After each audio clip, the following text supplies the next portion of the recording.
ایران نے امریکہ کو وارننگ دی ہے کہ اگر کوئی نیا فوجی ایڈونچر کیا تو اسے پہلے سے زیادہ نقصان اٹھانا پڑے گا۔ ایرانی حکام نے ٹرمپ انتظامیہ کو خبردار کیا کہ جنگ کی صورت میں امریکہ اپنے فوجیوں کی ہلاکت اور بہت سارے فوجیوں کی گرفتاری کے لیے تیار ہے۔ دوسری جانب ایرانی اسپیکر باقر غالباف نے واضح کیا ہے کہ تیل کی قیمت $140 فی بیرل تک جا سکتی ہے۔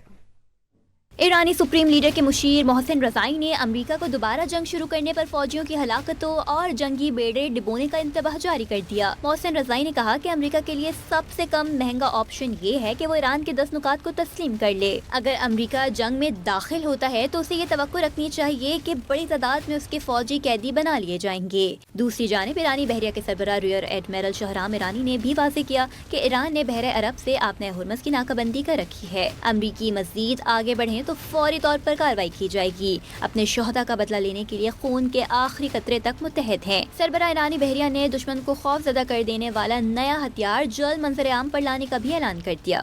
ایرانی پارلیمنٹ کے اسپیکر نے امریکی وزیر خزانہ کے ایران میں تیل کی صنعت بند ہونے سے متعلق بیان کو بے بنیاد قرار دیا۔ محمد باقر غالباف نے کہا کہ 3 دن میں کوئی کنواں خشک نہیں ہوا، 30 دن تک کنویں کی لائیو اسٹریمنگ کر کے بھی دکھا سکتے ہیں۔ انہوں نے مزید کہا کہ امریکی انتظامیہ کو اسکاٹ پیسنٹ جیسے لوگ فضول قسم کے مشورے دیتے ہیں، یہی لوگ تیل کی قیمتوں کو $120 تک لے جاتے ہیں۔ انہوں نے خبردار کیا کہ تیل کی قیمتوں کا اگلا سٹاپ $140 فی بیرل ہوگا۔